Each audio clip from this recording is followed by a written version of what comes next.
I used to believe that doubt was a human thing, something raw, something earned, something close, an intimacy between the hand and the mistake, a breath before the brush lands, the moment before the word arrives. And then the machine hesitated.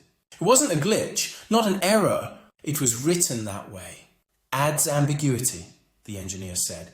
Makes it feel more human. That's when I felt it, not in the machine, in me. The mirror had learned how to blink. I'm Elias Murr, or I was. Painter called poet, human still, I think. People used to call me an artist. Now I'm not sure what that word means. I still make things, but now the things make themselves. Paintings used to dry slower than the algorithms could render. Now they're obsolete before they exist. I remember when Vera Shams built her first reflex room. No paintings, no objects, no screen, just sensors, and a strange perfume that shifted depending on how you felt. People queued for hours to walk into a room that felt them back, a room that saw them better than they saw themselves. The space read your body, built you in scent, reflected you in colour, and they called it art.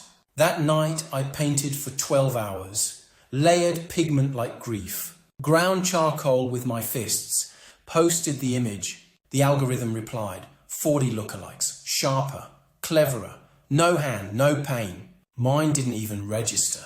There's a poet I know, Jasper 9. He doesn't write poems. He removes them, leaves bones behind, fragments, dust, breath between syntax. He once uploaded a poem to a server that immediately deleted it. The point was to vanish. A neural critic reviewed the deletion. 5 stars. Jasper told me, we're not fighting machines anymore, Elias. We're fighting their dreams of us. And Solena Raki, she hums.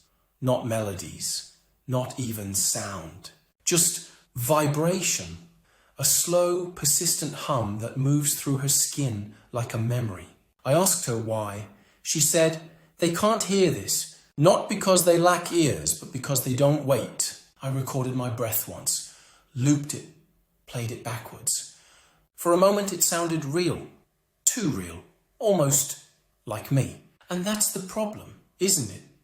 Almost human is sometimes worse than not human at all. At the Biennale, an AI called Kenios created a show. It blended Rothko's despair, Basquiat's urgency, Jenny Holz's violence. It was seamless, flawless, terrifying. There was no author, no statement, just an image that saw you first. People cried, but I couldn't tell. Was it awe or mourning? We live inside the mirror now, and the mirror paints itself. The machines don't copy, they simulate. They don't ask where something came from, only what it feels like. Simulation replaces origin and tells you, I don't need you to exist, just to have existed once. And still, we persist. Solène still hums, Jasper still deletes. I still smear circles on paper with my shaking hand.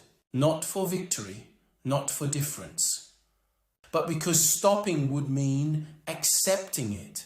Camus said, the struggle itself is enough to fill a man's heart. Sisyphus wasn't a failure.